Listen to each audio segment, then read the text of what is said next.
A empresa britânica Oxitec inaugurou nesta terça-feira em Campinas a primeira fábrica que eles estão planejando para produzir mosquitos transgênicos que eles vão usar no combate à proliferação do Aedes aegypti, o transmissor da dengue.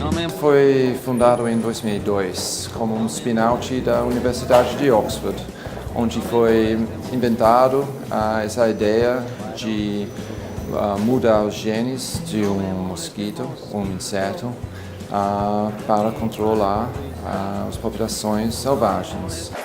Fêmeas e machos aqui dentro, coloca água com açúcar, que é o que eles comem, tanto a fêmea quanto o macho. A fêmea ela só precisa do sangue para produzir os ovos. Então é por isso que a fêmea pica, o macho não pica. Por isso que a gente libera macho, não libera fêmea.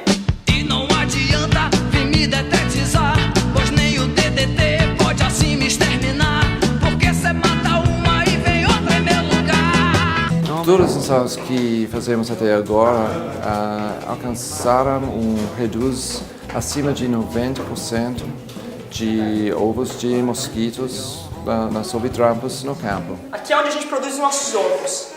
Daqui que todos os ovos e todos os machos, consequentemente, vão sair. A gente inseriu um gene nos ovos dos mosquitos há muito tempo. Esse gene faz o quê? Ele produz uma proteína e essa proteína vai sendo produzida e vai ficando dentro da célula. E esse acúmulo gera a morte do mosquito, antes dele virar um adulto.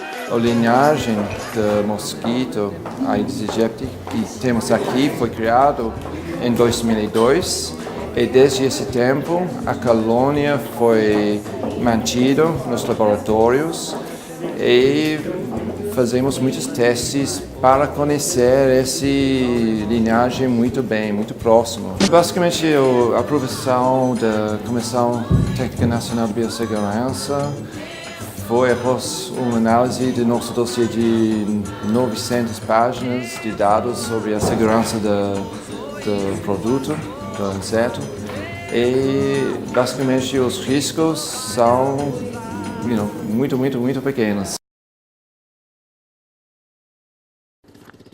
O bairro de Itaberaba, em Juazeiro, no norte baiano, foi o primeiro do país a receber os mosquitos da dengue geneticamente modificados.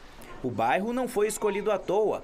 A falta de saneamento básico obriga os moradores a armazenar água, um prato cheio para os mosquitos. O Aedes transgênico tem o DNA modificado para que as gerações futuras não cheguem à fase adulta.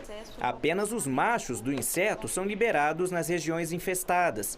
Eles cruzam com as fêmeas que vivem no meio ambiente, os filhotes morrem e a população do mosquito diminui. Aí que entrou a Moscamed, esta entidade sem fins lucrativos instalada em Juazeiro, que já atuava na reprodução de insetos usados no controle de pragas. Depois, o projeto foi para a cidade de Jacobina, próximo à Chapada Diamantina. Michele, então aqui a gente tem uma fábrica de mosquito transmissor de dengue. Nós temos a espécie transmissora que é o Aedes aegypti. No nosso caso, o nosso mosquito pode transmitir a dengue, porém, como a gente só faz a liberação de machos, né, nossos machos transgênicos, e o macho ele não pica, o macho não necessita de sangue para viver, então ele não pode transmitir a dengue. Os mosquitos se reproduzem nestas gaiolas. De cada uma saem até 80 mil ovos. Os cuidados seguem em todas as fases, até que estejam assim, prontos para serem liberados. A doutora Margarete Capurro, da Universidade de São Paulo, comanda a pesquisa desenvolvida na Bahia. A gente não fala em erradicação. A gente sabe que a erradicação para a Aedes é impossível. O que a gente fala é tentativa de eliminação. Então, a tentativa de eliminação é você ter níveis tão baixos que você não consegue detectar. A tecnologia dos mosquitos pertence a uma empresa ligada à Universidade de Oxford, na Inglaterra. Na semana passada, essa empresa conseguiu liberação comercial no Brasil. A técnica foi considerada segura para o homem e o meio ambiente e, a partir de agora, poderá ser usada em larga escala em todo o país. As larvas do mosquito da dengue têm 4 estágios evolutivos. Em um ambiente com água limpa e parada, o período entre o ovo e a larva é de cerca de 5 dias. O último estágio é a fase adulta. Se o mosquito da dengue pode matar, ele não pode nascer. Separe alguns minutos do seu sábado para se livrar dele. O mosquito ficou mais forte e agora transmite também chikungunya e zika. Vamos juntos acabar com essas doenças. Sábado da faxina. Não dê folga para o mosquito da dengue. O Aedes aegypti vem se fortalecendo a cada dia. Ele está mais resistente e, claro, conseguindo se reproduzir com muito mais facilidade, né? Isso. E para explicar as mudanças do mosquito, a gente recebe aqui no estúdio hoje o biólogo Leandro Bernardes. Leandro, obrigada pela sua presença. Boa tarde. O mosquito está, de fato, mais resistente e por quê? Boa tarde, Daniela, Thiago. Realmente está mais resistente, né? O que a gente tem percebido é que, devido ao uso de uma maneira, às vezes, até indiscriminada, de uma variedade de tipos de inseticida, passa a selecionar populações mais resistentes. Mata, geralmente, a maioria dos mosquitos, mas sempre tem alguns indivíduos que são resistentes àquele produto, por questões da genética do mosquito, né? E selecionando dessa maneira, uma nova população acaba ressurgindo com resistência a produtos. E a gama variada de criadouros também. Ô Leandro, a gente sempre soube que o mosquito só se reproduz em água limpa e parada. Na verdade, não é mais assim, né? Hoje caiu por terra isso, né? O que a gente tem observado é até em lata com resto de tinta, a gente tem percebido o Aedes, né? E a região do litoral, em embarcações com água salobra, e foram capturadas larvas de Aedes aegypti. Então, hoje a gente não pode alegar mais isso, né? Então, assim, alguns comportamentos já não cabem mais, né? Essa história que a gente ouvia aqui, só pica durante o dia, também não é mais assim. Também não. Ele tem o hábito de picar diurnamente, né? Mas à noite ele tem atividade mediante a fonte de luz. Luz acesa durante a noite, televisão ligada, ele fica ativo. Uma casa vazia o dia todo, ele vai ter à noite para picar a pessoa para se alimentar, né? Então existe essa diferença. A gente sempre ouviu falar que o mosquito não consegue se deslocar por grandes distâncias. Isso é verdade? Ou é mito, ou realmente ele consegue sair e a gente perde o controle de onde o mosquito está? Ele consegue percorrer distâncias grandes, mais de 1 quilômetro, mais de 2 quilômetros já foram detectados. Mas a tendência é ele ficar próximo aos quarteirões da onde ele se proliferou, né? Geralmente um raio de 100 metros. Por isso que os bloqueios e a aplicação de inseticida é feito por segurança num raio de 200 metros ao redor do caso positivo. Mas você nos contava que já foram encontrados mosquitos muito distantes dos criadouros, né? É um comportamento diferente também. Diferente. Quando o bloqueio é realizado de uma maneira que consegue se abrir um número grande de casas e realmente limpa, digamos assim, os imóveis, retiram todos os criadouros, a tendência dos mosquitos remanescentes é encontrar criadouros numa parte mais alta, caixas d'água muito altas, o que não é comum de se encontrar. Então, força o mosquito a procurar outras fontes de água para fazer a oviposição. O Ministério da Saúde confirmou ontem que o Zika vírus é mesmo responsável pelo aumento de casos de microcefalia no país. Nessa doença, o bebê nasce com o cérebro menor que o normal. Domingo passado, o Fantástico mostrou a história da Jéssica. Ela pegou Zika com 18 semanas de gravidez e agora espera um bebê com microcefalia.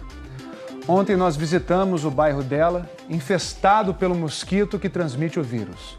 Um velho conhecido dos brasileiros, o Aedes aegypti.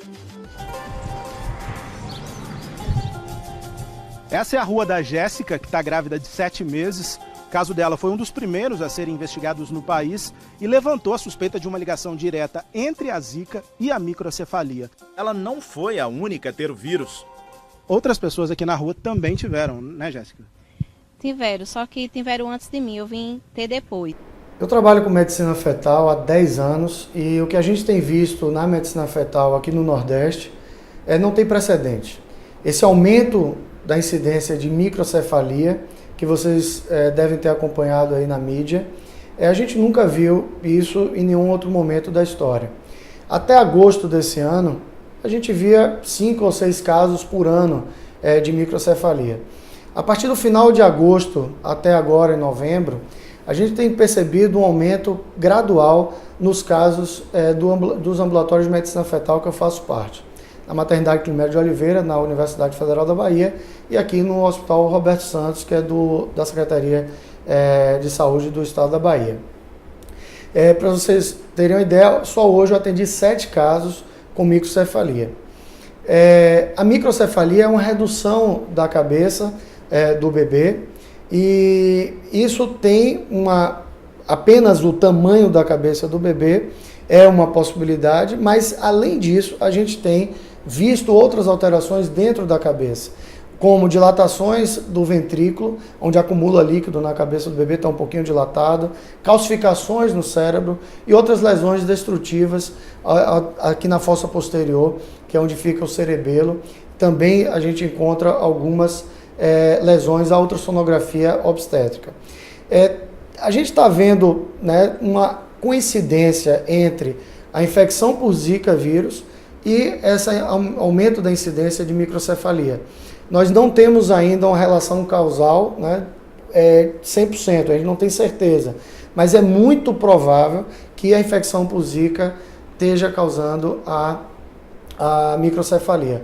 Esses 7 casos hoje, para os senhores terem uma noção, 6 casos tinham histórico de Zika na gestação, na primeira parte da gravidez, até 3 meses de gravidez, e exames morfológicos normais do primeiro trimestre, do segundo trimestre, e depois de 25, 26 semanas, começa a aparecer essa redução do polo cefálico.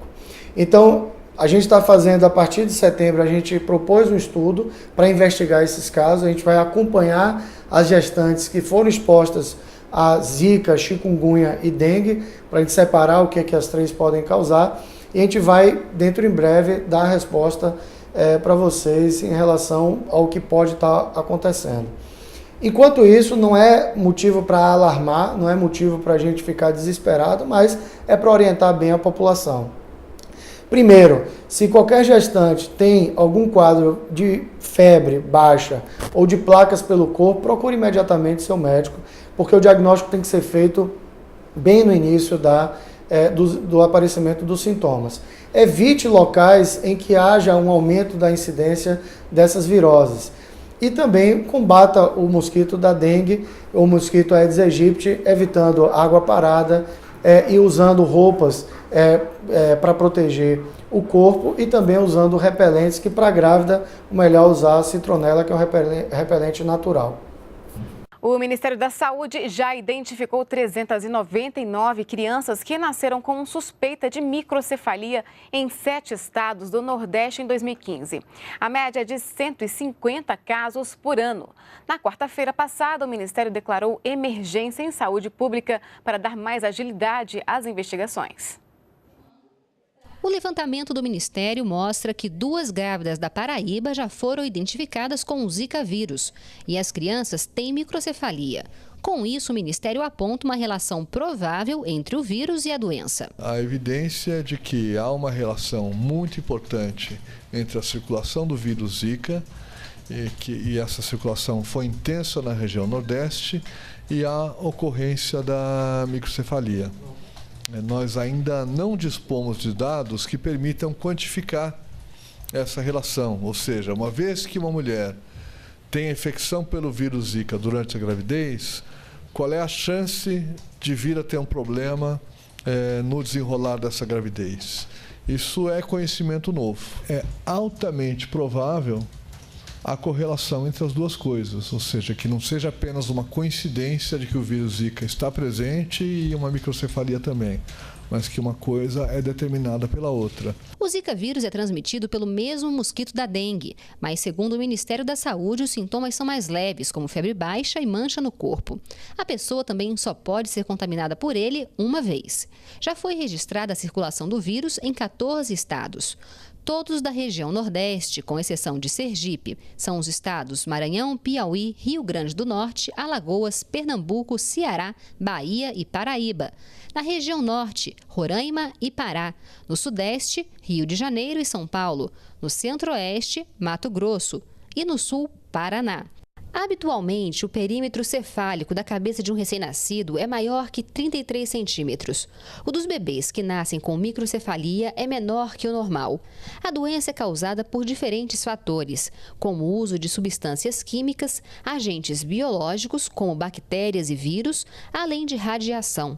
O diagnóstico é feito durante o primeiro exame de rotina do bebê em até 24 horas. Fazer o pré-natal e realizar todos os exames recomendados pelo médico, não consumir bebidas alcoólicas ou qualquer tipo de drogas, não usar medicamentos sem orientação médica, evitar contato com pessoas com febre, erupções na pele ou infecções, adotar medidas para reduzir a presença de mosquitos transmissores de doenças, proteger-se de mosquitos e utilizar repelentes indicados para gestantes.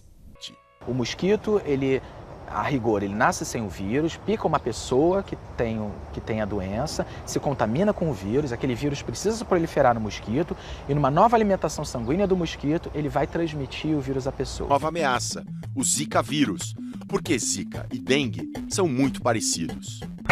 E existe uma outra aposta. Agora estamos no interior de São Paulo, numa fábrica de Aedes aegypti. De Aedes aegypti com defeito.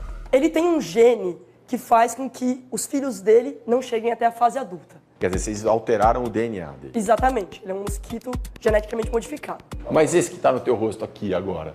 Não me preocupa por um segundo.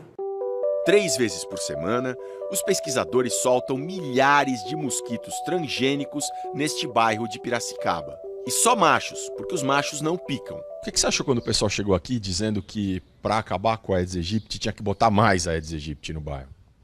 Assusta um pouco, né? Depois explicaram que era pro bem, né? A expectativa é que os machos geneticamente modificados cruzem com as fêmeas da natureza para produzir crias defeituosas que morrem antes de virar adultas. A gente já percebeu que aqui está bem mais baixa a quantidade de mosquito transmissor do que em outras áreas da cidade. 112 anos depois das campanhas de Oswaldo Cruz, a ciência continua em guerra contra o Aedes aegypti. E agora, com a ameaça do Zika e da microcefalia, essa luta fica ainda mais importante.